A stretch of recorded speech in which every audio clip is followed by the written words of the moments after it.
Maybe live. Yeah, we're live. Cool. All right. Anyway, hi, I'm James McCool. I'm the owner of PayDirtDFS.com, and we're going to be doing Mondays with McCool. Typically, I'm joined by Blender. He couldn't make it. I didn't ask him why he couldn't make it because I'm a guy, and usually we don't do that. But he's not here, so I'm joined by ShipMyMoney. Him and I have never done a show together, so this is going to be a great time. First time for everything. We're going to be going over the NFL DFS main slate from week 11. Thought it was a really good slate. We talked a little bit about it off camera, but anyway, Adam, how you doing today? Doing pretty well. Looking forward to this show. I always think pretty fun to talk about these slates in hindsight. And obviously, like you said, we haven't done a show together before, so looking forward to that. Yeah, should be fun. I thought this slate was really, really good. Talked about on the slate talk with Scroll Patrol and with Pablo. This slate was very game theory heavy and very kind of, if you tried to build in a way that you felt comfortable building, usually I thought that you would be building relatively bad lineups. There was typically when we try to build things out, we're like, all right, well, we need to stack our QB with two wide receivers or two receivers anyway. Bring a run back, try to max our correlations, all that kind of shit. But this week, I thought that was really hard. And not only was it hard, but like if you were going to do it, you're going to have to use some pretty shitty value. And slates like that, I really enjoy slates like that because I think that good players will usually look at a slate like that and say, all right, I know where the spots that I need to avoid are. And I know kind of how I need to be building that is different. And you hope that it turns out well. I had a pretty good week. I had 5X. It should have been like, if DK Metcalf catches a touchdown instead of Geno Smith running one in, probably a 20X week for me. But 5X week, I'm happy with that. That's fine. You said that you got your ass kicked. So how bad did you get your ass kicked though? I mean, I think like a normal amount. I think I lost like 50%, which is kind of your typical week. But yeah, like I'm with you. I thought it was a fun week where I was even overweight on some of the pieces that you needed. A lot of the like player takes that I had actually worked out. I just didn't end up with the right pieces in the right lineups. But I enjoy weeks like this too, where, you know, I'm somebody that anybody that's watched me talk about tournaments knows that I don't really care too much at an individual player level about ownership or, you know, over-owned, under-owned. Like there was questionable chalk this week for sure. I played a decent amount of it just because it fit into some lineups. But I think slates like that are really fun where you have, you know, the very dicey $3,500 guy that everybody's going to play. And then there's 3 or 4 other $3,300 guys that project slightly below him that nobody's playing. And then you kind of had that in like every price range, which I thought was really fun. You had it with the Browns with Cedric Tillman, which again, like I thought Tillman was a good play, but you also had Jerry Jeudy just not getting any ownership at the same price. You know, you had like Curtis Samuel as a pivot away from Kayshon Boutte. I thought it was a really fun slate, just from the game theory standpoint, like you were saying. Yeah, speaking to Kayshon Boutte, which I called him Boot and Boutte and Booty. Like, I don't fucking know how to pronounce this guy's name. But like, you could have used, if you ran over at Paydirt DFS, there's a pivot finder. If you ran Kayshon Boutte with just a $300 threshold and I'm fucking up my words here. If you run him with a $300 salary threshold and a 3 median projection threshold around him, like you got plenty of other options. You could have played Calvin Austin, who projected basically the same for $100 more. You could have played Dawson Knox if you wanted to play a tight end in the flex, which we'll get to that here in a second. You could have played, you know, Troy Franklin for 3 median points less. But like when you're dealing with these cheap wide receivers who are just flyers, it's like that 3 points doesn't really matter. That's half a touchdown. If one of them catches a touchdown, they're going to outscore the other. So with these cheap $3,500 guys, I thought that it made a lot of sense to kind of pivot away from them. And the point that Squirrel Patrol made on the Slate Talk was like, with these New England wide receivers, who the fuck knows which one of them it's going to be? Everybody is wanting to play Booty because he's 3,500, but it could have been Demario Douglas. It could have been, you know, Hunter Henry could have caught one. Like it could have been any of these guys. So, people eating that kind of stuff. And he did come in less owned than ownership projections had him. And I think that made sense. Every show that you saw and every article was like, you should probably not actually play Kayshon Boutte at 20% owned. I mean, he ended up 14% owned in the million. I think that made a lot of sense. But this slate was kind of dictated by roster construction. It was kind of less of I want to play X, Y, or Z, and more of how am I going to fit these expensive guys. Christian McCaffrey and Alvin Kamara were kind of like the hottest commodities overall in terms of ownership. It turned out to be significantly more on Christian McCaffrey, 35% owned in the Millie Maker. How did you kind of view those guys? When I was doing the slate talk, I decided I didn't really want either one of them. It was going to be too hard for me to build lineups that I really liked with either one of them. And granted, once you got Devon Achane and Christian McCaffrey together, you could still do some things with like Elijah Moore and Cedric Tillman and even Jerry Jeudy and Jacoby Myers, right? Like you could still build those lineups. But it felt better to me to utilize kind of mid-range running back value, more of the Devon Achane, Jahmyr Gibbs, David Montgomery, these kind of guys, and pair them with mid-range wide receivers and tight ends, who I thought were all better plays than the cheaper guys. So how did you kind of approach the Christian McCaffrey and Alvin Kamara's? I played a lot of them. McCaffrey was my highest owned guy. I had 47%. Kamara was my third highest owned guy. I had 33%. So ended up being quite a bit over the field on him. And I think it, for me, just kind of went back to there was enough value where like I still played like 20% of Kayshon Boutte, who apparently that put me over the field. I thought I was around the field because I thought he made sense in individual lineups where, if I had a low owned stack, there's no reason not to play him. I projected Curtis Samuel a little bit higher than the industry. So I think I ended up with a decent amount of him. I was over the field on Elijah Moore. I played, I played some AJ Barner as a cheap tight end option. So like I still thought there were enough value plays collectively that I was able to get to those pay up guys. Achane was my second highest owned guy, sandwiched between McCaffrey and Kamara. So I played all three of those guys aggressively. I don't have an issue with that. Like clearly neither of them did well, but I'm never going to be upset that I played a lot of Christian McCaffrey, obviously. And then the fact that Kamara came in at 13% owned, like I would slam that every single time. Obviously, Taysom Hill with 3 rushing touchdowns and Kamara with none isn't ideal in that situation. But I don't have any problem with how I approached that. It just obviously, limited the return that I could get on this slate. Let's be clear. Fuck Taysom Hill, man. So that probably pissed me off. Whenever Taysom Hill does well, it pisses me off. But yesterday it was for a completely different reason. Like yesterday was probably the first time since I've been playing DFS that I actually looked at Taysom Hill and was like, wow, this is a good play. I think the field's not playing him enough. Like I projected him higher than the industry did. I think I was 2 or 3x where the field was. He just didn't end up in the right lineups. I thought it was a really interesting situation because we've talked a lot at Endgame about kind of how industry projections, like if there's one flaw in them, it's that they are really trying to project medians and generally not going to be trying to take huge stands on like inputs because it's more valuable to them to just not be blatantly wrong than to be as correct as possible. And with Taysom Hill yesterday, I thought there was actually an edge there because the way that you kind of have to project him from just trying to not be wrong is he's going to be kind of involved in the running game. He's going to be kind of involved in the passing game. He's not going to be like the clear number one at anything when you could actually look and say, they don't have any receivers. This guy might actually lead the team in target share and also be the number 2 running back. And you could actually like project him higher. So he pissed me off for a totally different reason yesterday, because if I'd actually had balls and looked at like what I thought versus the field, I could have made a case for just like absolutely slamming him, and I didn't. Let's be real about this. I 100% fucking agree with you that the industry is just like too attached to not being wrong. It makes sense. I don't blame them from a business standpoint. That's what they should do. I mean, I guess, but like we're playing a game where we're trying to beat other people, not eat with them. It's just the thing that really frustrates me about the whole thing is when we look at like best ball. And everyone is terrified to project or rank somebody outside of ADP.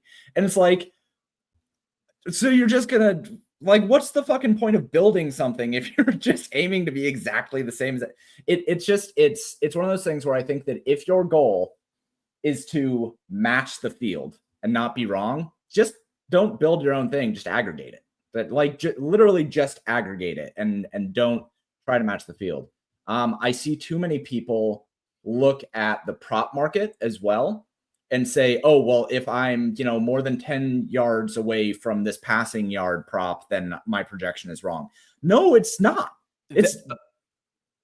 Go for it. That is, to me, one of the most just like logically confusing things that happens in the industry right now. Like with sports betting becoming legal in more places, you have all of the projection sites promoting how well they can beat the prop market with their projections and with their tools, blah, blah, blah. And then at the same time, turning around and saying, well, this projection needs to match the props. Like I'm making a lot of money betting props. I know a lot of people are making money betting props. Why are we then, you can't then turn around and say prop market's efficient. Like, right. It's not, you're beating it. Yeah. Or it is beatable. Shit out of it. I mean, there are people, I've said it multiple times over the last year, anyone in this industry can beat the prop market. Right. It's not hard.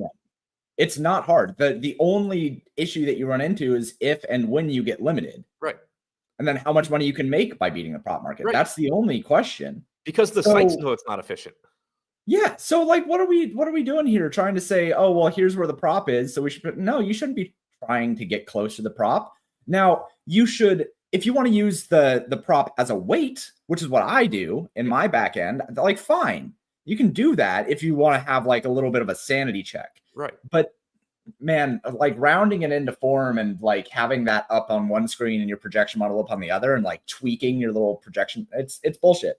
Right. Like do it with game totals. Fine. Like that's actually an efficient market that is very difficult to beat unless you are, really, really good at that. Like most people are probably going to be better just using Vegas lines for game totals. Prop markets are not efficient. Sites know they're not efficient. And the fact that like people are like, oh, I'm crushing props. Also, I'm basing my projections on props. Like what? What are you doing? It's so stupid. So I agree with you. The Taysom Hill situation is really interesting. I had him projected for 10.45, which was pretty good. DFIC in the Discord had said that he ended up 19th in a milli this week because he had $4,500 left for the flex, and Taysom Hill projected better than the other 4,500 guys. So that feels nice. What did you have him projected at? Let me see if I can find that quickly. I have like 100 tabs open. So in general, I aggregate, but then make adjustments based on inputs. Sure. And Hill was somebody that I bumped, so I should have at least been higher than the industry, but I can't get it to. So I had him at, like between 10 and 11. Yeah. I had him at 11, which was definitely, I think, higher than the industry. And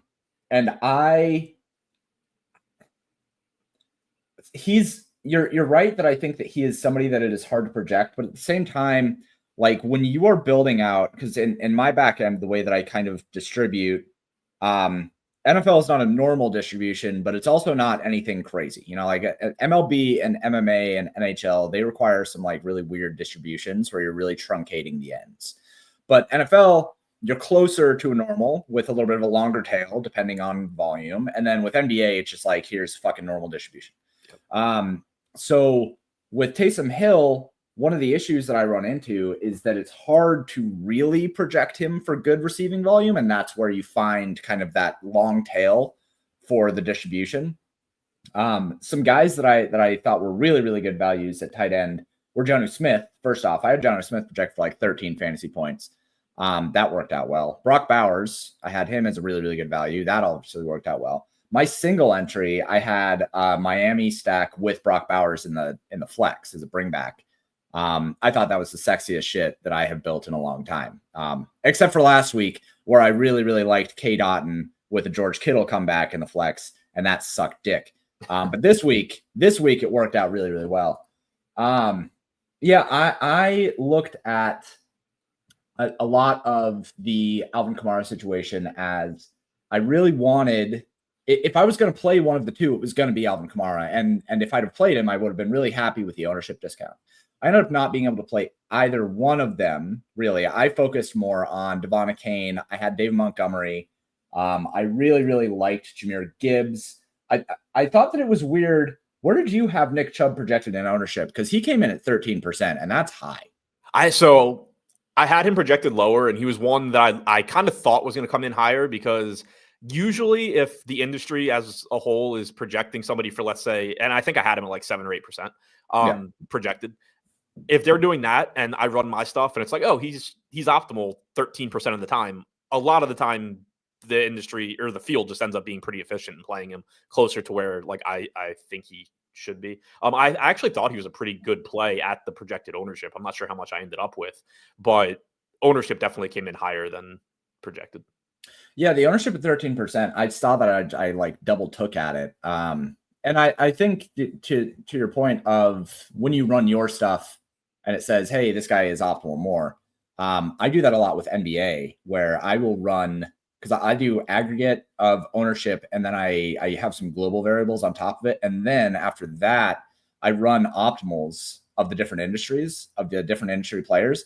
And if somebody shows up, like, say that somebody's projected like 59% owned or something, and then they only show up in 21% of optimals, it's like, well, they're probably not going to be fucking 59% owned then, are they? They're going to come in way lower.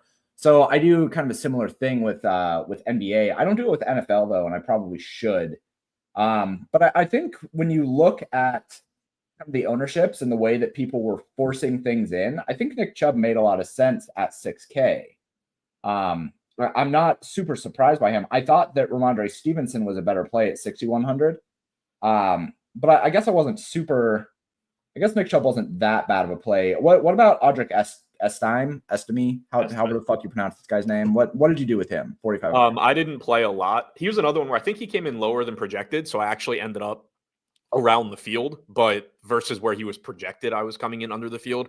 I thought that Estime and Chubb kind of were both in very, very different ways, but like similar problems, where with Nick Chubb in the previous game, he just was the running back. Like Jerome Ford wasn't involved, and neither was Pierre Strong. And if the Browns if that was just their game plan going forward, then Chubb at 6K is like one of the best plays on the slate. But you kind of had to assume that was going to at least regress a little bit, especially because Jerome Ford hasn't been bad this year from a production standpoint. And then it was the same thing with Audric Estime, where Javonte Williams got like one carry the game before out of nowhere.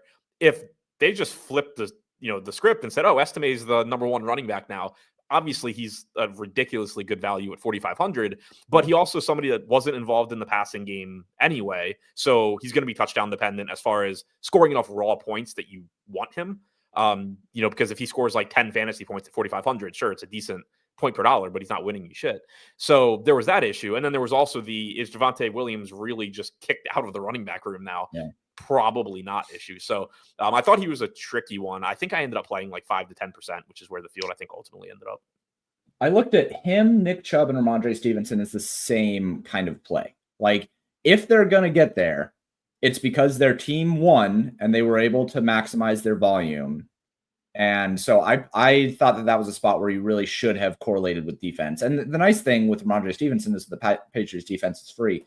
The bad thing with Ramondre Stevenson is that the Patriots defense got their shit kicked in. Yep. So that didn't work out super great, but he still got 12.9 points. Like, if he scores a touchdown on like a 30-yard scamper, he crushes at 6,100. So yeah. I was happy with that. Were there any other surprises at running back that you kind of saw from the slate? I'm with you on Stevenson, by the way. I had like 13%, so I was like 2x the field. I think I had him in a lot of my like small field, higher stake stuff too. And he had some red zone carries too. He just didn't get there. Yeah. But yeah, I thought he was a good play. I don't know for sure, but I think I did have him with Patriots defense a decent amount too, just from looking. As far as other running back ownership, I didn't notice anything. Breece Hall, I think, was a little bit lower owned than I expected, which was nice because I had like 13%. I think that's around where he was projected to be. So being overweight on him was a nice surprise. But yeah, I didn't notice any other like really crazy ownership disparities. Did you have anything special that you did with running back this week that you don't usually do? Because I thought this was a little bit different of a running back slate because the best plays were we didn't really have any real value. So was there anything kind of different that you did with running back this week? No, I generally don't, and I've talked about this a lot at Endgame. I spend a lot of my time like building the front end of my process basically so that when slates are different, it's just dynamically going to do what I think is best for the slate. You kind of made the point about tight ends and flex earlier. And like, that's something that obviously I don't like doing a lot of. And years ago, when I was using optimizers, you kind of have to set rules against it because optimizers don't know distributions and they're just taking point per dollar value. But now, like, my process is very heavily sim based. And if it's telling me to play 2 tight ends, I am fine with that because it knows the distribution of the tight end and it's still telling me it's a good play. So it's the same kind of thing where my process in general is just going to be able to dynamically adjust to a slate where I don't have to actually really think about doing certain specific things at different positions. Yeah, I'm very similar. We use the contest sims over at Paydirt a lot to kind of dictate. It's less so, it's more about the roster construction stuff with contest sims. And I wish that more people understood that. Like, contest sims aren't necessarily, like, I like using them to kind of dictate exposure limits and caps and stuff like that. I do use it for that. But for the most part, what I'm using it for is like, oh, it's telling me that no quarterback over 7K is profitable in this set, and no running back that is less than 6K is like a good play in this set. So I should probably be paying down at quarterback and paying up at running back and then just go from there. I use it more as a guide. So with quarterback, that quarterback was a little bit weird in terms of the ownership that showed up. I did not expect Russell Wilson to be the highest owned quarterback. I understand why he was the highest owned quarterback, but I would not have suggested playing him in GPPs at 15% owned. I was fine with like 8 or 9, but 15%, that's a little bit high. Yeah, that surprised me. I'm not super familiar with results DB, so I'm still trying to figure out how to like get everything sorted so I can see my stuff in the field, but I think I got it now. So yeah, I had like 10%. So I thought he was a good play. Like, the Ravens defense sucks. You have a very clear guy to pair him with in George Pickens. If you wanted to like pair him with Freiermuth as a low-owned tight end, that worked too. You mentioned Austin earlier, which, also reasonable. So all that made sense. But yeah, 15% seemed aggressive. I don't think I had him projected that high. And obviously I didn't get to quite that much. No, I definitely did not have him projected that high. In terms of medians, I had him really not great. 16.9. I only had him projected at 6% owned. Came in way over that. And granted, again, like the Ravens defense sucks, and I liked that game environment, and I liked the Russell Wilson play. I liked George Pickens, and like I thought the Rashad Bateman was a good bring back, and he was too cheap. And like there were a lot of things that I liked. But this is one of those things where ownership over the last 2 years has been fucking brutal for NFL because of shit like this. Like, Russell Wilson ramping up to 3 times higher than I had him projected is going to fuck up the ownership distributions for George Pickens. It's going to fuck it up for Zay Flowers, for Rashad Bateman. It's going to like ruin the ownership projections for anybody around Russell Wilson in price and around George Pickens. Like, it's so hard to manage that kind of stuff. But the nice part is, if everybody's playing Russell Wilson, who I thought was a good play but not the best play, instead of playing, I don't know, Jared Goff with a 31 implied total, then maybe I should just be happy that people are jamming in Russell Wilson for no reason. Yeah, like I attribute a lot of it to just sims being more prevalent. It just creates such a big feedback loop that I think is really, really difficult to account for and model. And then also players are getting better. And this goes back to my point about checking my optimal rates versus ownership. Like, the field just isn't bad anymore. They're generally playing pretty efficiently. And, 5 years ago, I think there was you could find edges just like, this player should be really popular and he's not. Now it's more like the edges are in roster construction, and generally the field's going to just play guys at the right rates. But then you still get guys kind of going over-owned because they're projected to be under-owned, and sims are saying, oh yeah, jam this guy in, and people don't necessarily have anything built into their sim process that accounts for, like, tries to, kind of take ownership out of it at least a little bit and says like, hey, there could be flaws in what I'm simming against, and they just get jammed. So like you said, it makes it really, really difficult. And then it has those like downstream effects where, Pickens ownership projection is likely to be wrong, and so forth. So yeah, I mean, he was my 4th highest owned quarterback. I had more Jameis, I had more Geno, and I had more Knicks. Yeah, Pickens ended up 24% owned. Like that's way more than I had him projected for. Yeah, I think I had projected at like 16 or 17. What did I have him projected for? I had Pickens projected at like 10%. Came in like twice that. Just brutal stuff. I thought that, I mean, I mentioned in the contest sims, they had said basically you can't play an expensive quarterback on the slate. And that was just a symptom of the sims would rather play Christian McCaffrey, Alvin Kamara, rather than play Lamar Jackson or Josh Allen. I didn't think that was anything groundbreaking, but I do think that it's important to note that if you were looking at quarterback this week and you really paid up, I think you just kind of missed the bill on the slate. That they're just, I understand that Lamar Jackson had the highest ceiling on the slate. He has the highest ceiling on every slate. But like at 8K, you can't even really fit mid-range guys all that well without a value.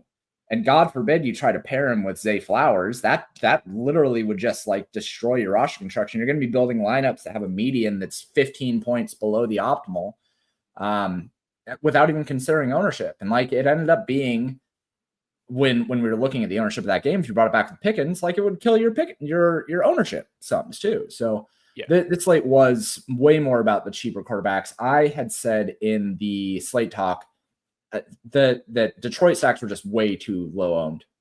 They were coming in at the same ownership as Bo Nix stacks, which Bo Nix fucking nuked. So maybe everybody's right and I'm wrong.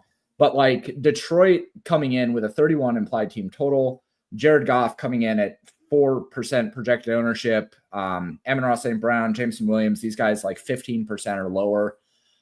Even Brock Wright, who with no Sam Laporta, Brock Wright coming in at cheap and at 31 implied total, people didn't really want to play him. They only played Jahmyr Gibbs and David Montgomery. So I thought that was a great spot. How much Jared Goff did you have? I didn't have much. I only had like 2%. I think I might have had a little bit more on FanDuel, and I think I had him more in like small field, higher stake stuff. Sure. So I don't really know what would have caused that. I thought that I would get more. Jameson Williams was one of the guys that I manually adjusted because he just stood out from a matchup coverage standpoint as like far and away. I don't know how Jacksonville doesn't get torched by this guy on at least one huge play. They get torched by every good wide receiver. They're so like I said it on the slate talk. The Ravens defense gives it up to everyone, but Jacksonville, they don't even know how to look at a wide receiver one. Yeah, and they play man coverage at one of the highest rates. Jameson Williams absolutely destroys it. So I bumped him, and I actually just didn't get much on DraftKings still. I got him a decent amount on FanDuel. So for whatever reason, the line still just didn't really get pushed up for me. As kind of a tangent too, going back to what you were saying about like approaching the slates, and I said that generally I don't have to put much thought into it. I do generally not like to overstack, like QB +3 teammates or anything like that. I think that there's a tendency in some sims to kind of say that it's better than it is because they're not necessarily modeling the correlations right at the very top end. Detroit is like, that was a spot where I think I maybe made a little bit of a mistake by not allowing, like Montgomery or Gibbs +2 pass catchers, just because, to your point, Jacksonville is so bad at everything. And it was so likely that, even if that game is a blowout, Detroit just scores on every possession for 3 quarters. And they all end up being good plays. Plus, Detroit has already shown in the past that they don't necessarily take their foot off the gas. So, like, that was a spot where I think I did kind of make a mistake and I should have looked at it closer. But yeah, I'm with you as far as thinking that Lions passing stack was good. I just didn't get to it that much. But I thought that it was kind of a spot where the field does still, at least the way people talk about it, I think, tend to make mistakes in the whole thinking of like, well, the game needs to be competitive for the passing game to go off. Like Jacksonville needs to hang in there, blah, blah, blah. If the game is so laughably out of control that the Lions are, not doing anything competitive in the fourth quarter, they scored a shit ton of points in the first 3 quarters. You get it in NBA too, where it's like, oh, well, this game has a 15-point spread. I don't know if I want to play Giannis because the Bucks are favored by 15. If the Bucks are up by 30, he just probably produced at an above average rate from an efficiency standpoint. And it doesn't matter that he played 26 minutes instead of 35. Other than that, it's annoying because he had 60 points in 26 minutes and didn't play anymore. Right. But from like a production standpoint, you get an efficiency bump usually in blowouts for the team doing the blowing out that I think people kind of just miss. Yeah, it's like Yeah, the Warriors only scored 125 points, and their starters didn't play the fourth quarter, but they scored 120 of those points in the first three quarters. Right. Like Curry probably nuked if that's the thing that happened. Same thing here. And like you said, Detroit will put their foot down on the neck of their opponent and just go. Like that, Dan Campbell does not give a shit. He's just going to go and go and go and go. So I also think that I probably should have been a little higher. I was higher on them in the field, but I probably, instead of playing a Dolphin stack in my single entry, probably should have played a Detroit stack. I think that was so. I thought the Dolphins were a really good stack too, and actually, I thought the Dolphins also, like, obviously it worked out for the Lions, so it's easy to sit here and say like I should have been willing to play more Lions than I did. I actually thought that I made that same mistake with the Dolphins. It didn't work out clearly, but it was a great spot for Achane when you look at what the Raiders give up. It was a really good spot for Tyreek Hill. He was somebody that I bumped up above industry projections. It was the only matchup against a heavy man coverage team that Hill had with Tua this year was against Jacksonville when he scored 29 points week one. Then, obviously he had Tua get hurt, and he'd had a bunch of matchups against teams that you don't expect him to do well against. So I thought people were too low on him. So like it was a really good spot for Achane. It was a really good spot for Hill. Jonnu Smith was obviously a good play. You can make a case for, Jalen Waddle. So like that was another team where I thought maybe I could have been a little bit more aggressive, even though it didn't work out. But I thought they were a really good stack. To the point with the Lions too, I think that is one thing you don't generally get it. There is not always going to be an example, but knowing coaching tendencies in the extremes is really useful. And Dan Campbell doesn't take his foot off the gas. You used to be able to do it when Quinn Snyder was the coach of the Utah Jazz. When they played home games, he would give the fans their money's worth. And if they were up by 30 in the fourth quarter, his starters would still be in there with 2-3 minutes left. And so you didn't even have to worry about blowouts in those games. It's not always going to be there, but knowing coach tendencies like that can be useful. Yeah, we had it with Mike Tomlin and the Killer Bees too. I mean, they would just you could get Antonio Brown, you can get Le'Veon Bell and Ben Roethlisberger, and those guys would cost. Or no, they also had, who's that other dude who got kicked out of the league for weed? Josh Gordon? No, Martavis Bryant. Oh, yeah. Martavis Bryant. I mean, also Josh Brown. But yeah. So those guys, Tomlin would they'd just let them go when they were playing home games. They couldn't play away games for shit. But at home, the Steelers were just crazy. I thought that this week, from a quarterback perspective, made a lot of sense. Let's move on a little bit to wide receivers here. Wide receiver, Amon-Ra St. Brown just dominated. Wide receiver, it's been a consistent thing this entire season. You should find your leverage at wide receiver for the most part. Look, these ownerships are all below 10%, except for Juwan Jennings, who I think by and large was the best play on the slate when George Kittle got ruled out. And then George Pickens down here at 24% owned, which I thought was too high. I thought he would come in at 15%. But all these guys, ownership at wide receiver has just not been the thing that you should be chasing at all this year. And this was another week where we see it. When we sort by ownership, again, we see these cheaper guys, Kayshon Boutte and Cedric Tillman. I thought Cedric Tillman was a fine play at 5,300. I didn't even really consider him a value.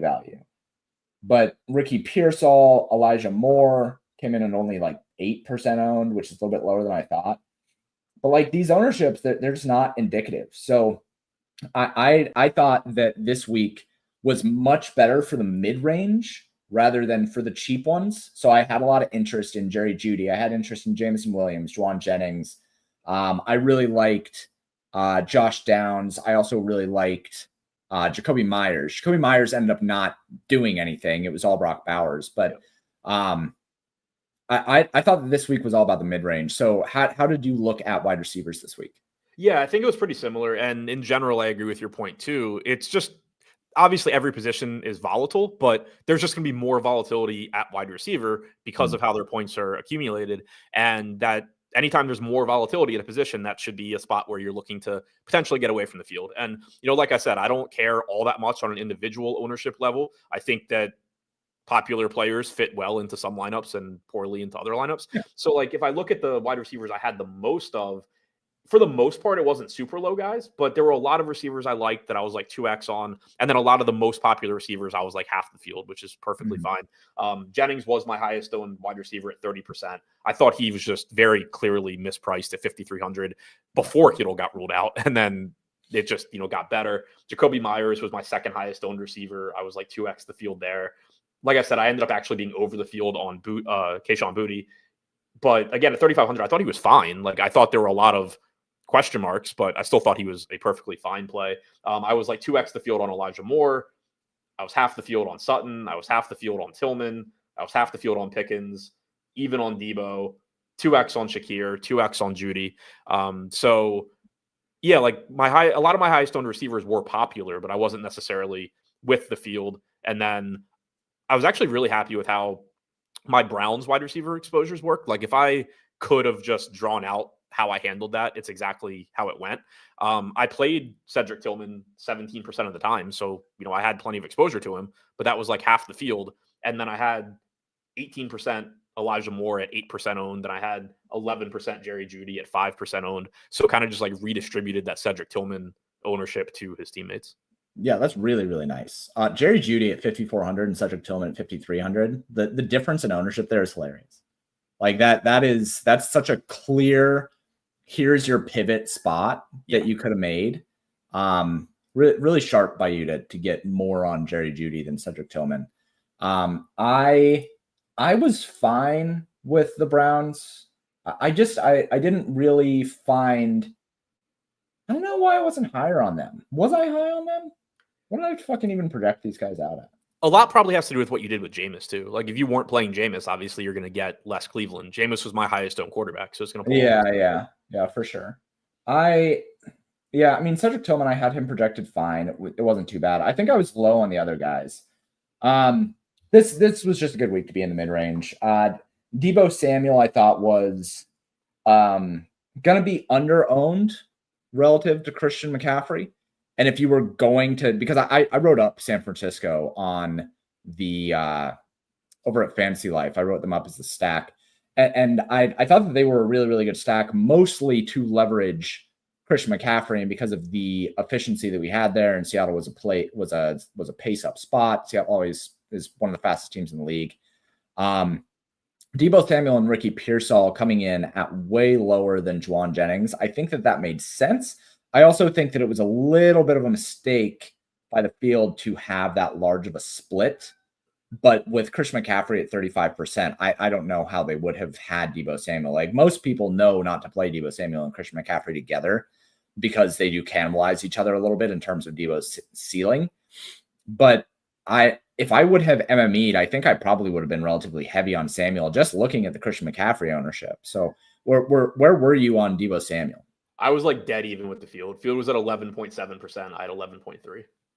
Yeah, I thought that he was really, really good leverage. Did you look at him as leverage off Christian McCaffrey or just a sim play? Just a sim play. Because that always cuts both ways too. Like I agree that there's the negative correlation because like a lot of Debo's ceiling does have to do with him being a heavy, goal line threat in a variety of ways. And obviously that's bad for McCaffrey. But at the same time, like McCaffrey can be such a PPR scam type guy.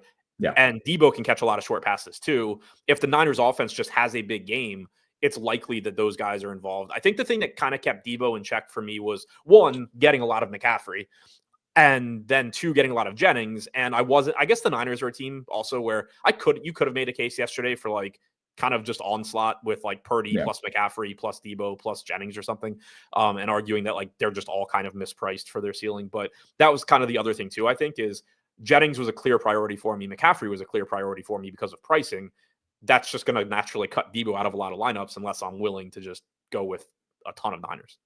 Yeah, thinking about it, like they had a team total that was only 2 less than Detroit. We probably could have looked at them the exact same way. In fact, they were cheaper than Detroit. But I mean, obviously the matchup was not near as good. We just love attacking Jacksonville. Yeah, and I mean, really, the whole like 2 versus 3 thing, what it just comes down to is if, in this case, Juwan Jennings has a big game and McCaffrey has a big game, like, yeah, Debo could be having a big game and the Niners are just nuking. But realistically, if you tell me that Jennings and McCaffrey both had really big games, Debo 6,800. I'll play Khalil Shakir instead, or I'll play Pickens instead. And that's kind of just what it comes down to when you're thinking through it. If I would have MME'd yesterday, I would have set a rule that said Christian McCaffrey or Debo Samuel and forced like 15% San Francisco stacks or something. Especially since I wasn't super high on getting Christian McCaffrey in my lineups in the first place. I think that would have been a really nice leverage spot, and I would have lost money. So that, it is what it is.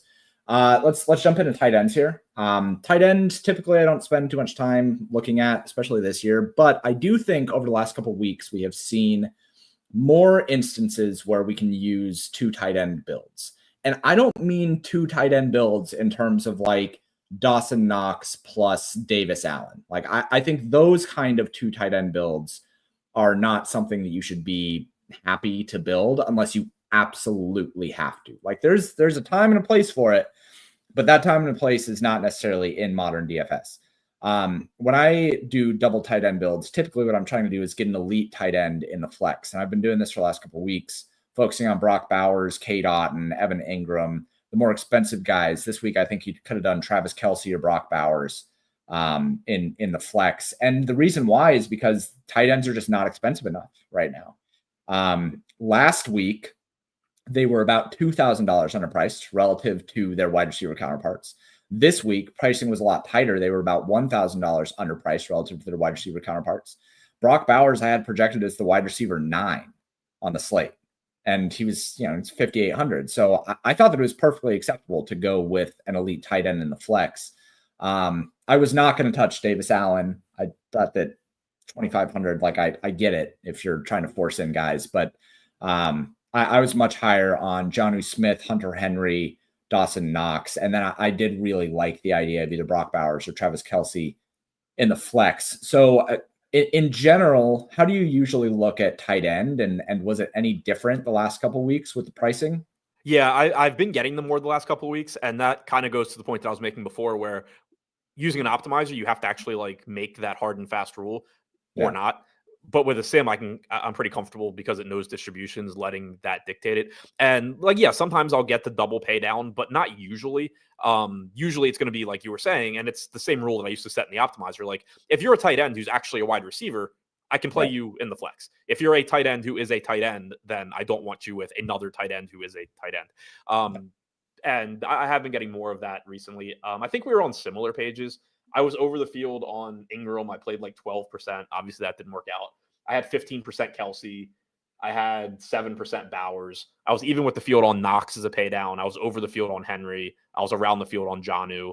I played a lot of AJ Barner. I was a bit under the field on Davis Allen. I was over the field on AJ Barner. I thought they were very, very similar plays. Neither one, worked out. But I approached it the same way. Like I saw plenty of my lineups that had, unfortunately, not Taysom, but who I thought I actually had a decent amount of, but maybe I didn't. So I only had 5% Taysom. I thought I'd actually had more. Maybe it was the early slate I had more, but it was a decent amount of like Knox plus Kelce or Ingram plus Henry or whatever. Yeah, tight end. I almost always just prefer to try to correlate with my quarterback this year. These cheap guys. If Davis Allen is going to catch a touchdown, I'd rather pair him with Matthew Stafford than just as a one-off. Because I want to maximize that correlation on a guy whose raw projection is just very, very low. But Jonnu Smith was the highest value over at Paydirt. That obviously paid off. I got a little bit lucky there, I think. Obviously, with a 57-yard touchdown, I don't expect Jonnu Smith to be catching many 57-yard touchdowns. I had hoped that would be Tyreek Hill, but it was not, because I laddered his yards and whatever. But tight end, I think we're in mostly agreement. I do find it interesting that you're able to kind of stay so close to the field on so many of these plays. I'm sure that's a side effect of the sim process, but I do think that's really interesting. Yeah, it's something actually that I like. Like when I'm tweaking stuff in my process, it's not that I'm aiming, kind of like, I guess, sort of like we were talking about with props. It's not that I'm aiming to match the field, but if I look across my set of lineups, and for the most part, I'm similar to the field on most guys, and then I have a few guys that are popular that I don't have or that are low owned that I have a lot of.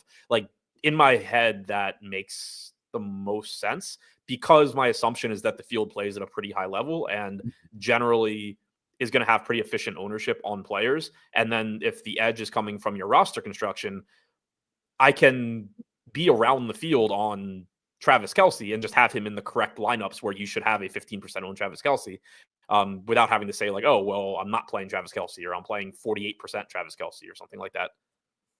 I think that's super cool. So overall, thought this was a good slate. Thought this was a lot of fun. I made money, which was nice. And then I lost my ass because I said to fade J.K. Dobbins in Showdown. So not the greatest nightcap, but I still got the under though. One of the pay dirt bets was under 58.5 rushing yards for Dobbins. And even with that fucking 27-yard touchdown, only 57 rushing yards. So yeah, happy about that. Nice little hedge there. Do you got any closing thoughts here from this slate? I thought it was really fun. Hopefully, I saw people complaining about it during the week, like the pricing's too tight or whatever, which like I get it, but I think those slates are really fun where the field is kind of like forced into specific kind of shitty plays and you can find the other ones. So I don't know. I thought it was fun. The only thing I would have preferred was that like, it's always disappointing. I mean, obviously if you have a lot of them, it's great. It's always kind of disappointing when like, there's that one guy that you have to have. Yeah. And it's just like, oh, I made these plays that did really well, but it doesn't matter because they're not with this one player that scored 50. So yeah, I don't know if we can just like run that slate back every time, but like nobody scores more than 35. I think it would be really fun. I wish that pricing was tighter just in general. I find that one of the reasons why I hated playing on FanDuel and why I won't play on FanDuel anymore is because the pricing is just too loose. And it makes it so, sure, really good players have an edge, but the skill gap between the worst players and the best players is not as wide. You're not forced to make harder decisions. So when DraftKings over the last, like, I want to say, I don't know, since last year, probably baseball season, I think their algorithms have gotten a lot looser, and I would like them to stop doing that. Tighter pricing, please. Like Showdown is completely fucked this year because the pricing is so loose. You can just do whatever. And then you have, how big was the chop last night? It was a lot. It was like 200 fucking people or something. Like you shouldn't be able to do that. Yeah. And it's a bit of a bummer, but I did really like this slate. I hope that we get tighter pricing. We did get a couple questions. It's always an interesting one, like conversation too, because like, yeah, if everybody's the same price, then whoever has the projection edge is just gonna print money, which is cool if like you're a good player. But like I people are like, oh, it's more fun when you can just like play really good players. For me, it's more fun when like it's actually a difficult puzzle to solve and you have to make decisions other than like Josh Allen's really good and so is his number one receiver, and so is George Pickens. And yeah, I much prefer when like the puzzle is harder. I think that better players, I come from a competitive gaming background, and when you build a game that is really fucking hard and the best players have to try and train and like study and get better, not only does it make it so the game is better and the game environment, the ecosystem is better, but then worse players, like for all the complaining of player attention or whatever, like, oh, if the game is too hard, nobody will stay. Yes, they will. Like, one, because there's going to be a large cohort of people who want to get better and be the best at the game. And two, because they get fucking addicted. So like, we don't have to worry that much about it. Right. Yeah, like, especially in this game, no matter how you spin it. Right. People are going to play. So just make it more difficult. We do have a couple questions. We'll kind of rapid fire through them.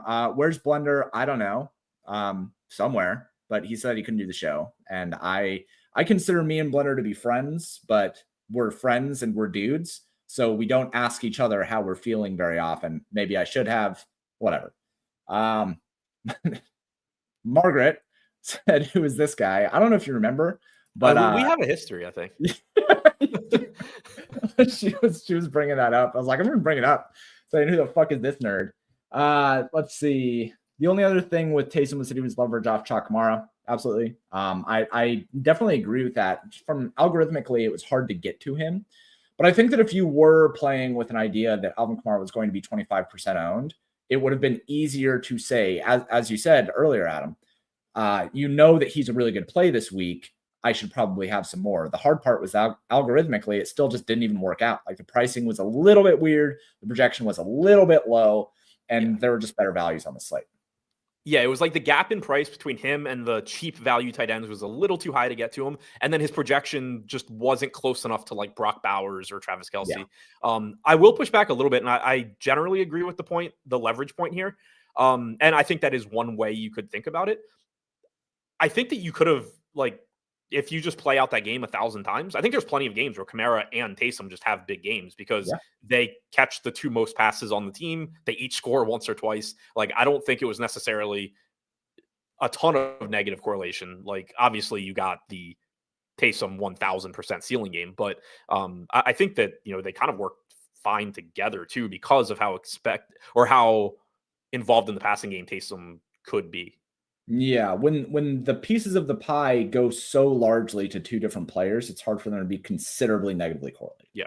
Definitely. Yeah, it's different. Like in the past, it would be, because in the past, Taysom's role was be a pain in the ass around the goal line and steal Kamara's touchdowns. Mm-hmm. Now his role is do that, but also catch a bunch of passes, run a bunch of routes. So like you could just get the game where Kamara catches 12 passes, runs for 100 yards. Hill houses a pass and catches like 7 passes, and they're both just really good.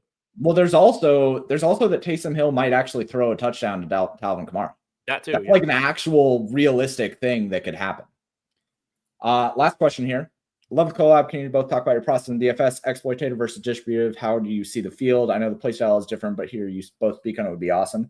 That's a fucking long podcast topic.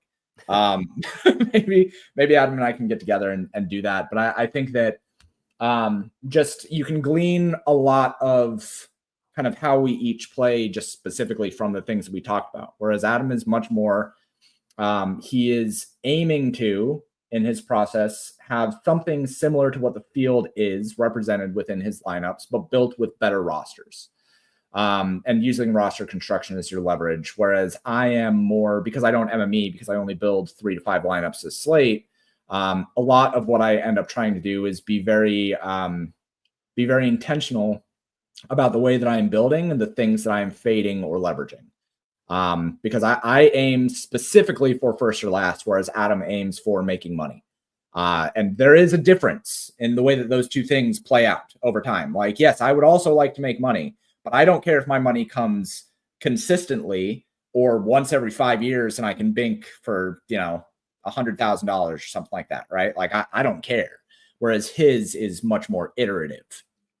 I would also say, I consider the way I play to be exploitative, but it's that I think the field for the most part is efficient. Like that's why I naturally end up around the field in most spots. If going into yesterday's slate, Travis Kelce was projected for 1% ownership, I wouldn't have had around 1% Travis Kelce. I would have had like 50% Travis Kelce.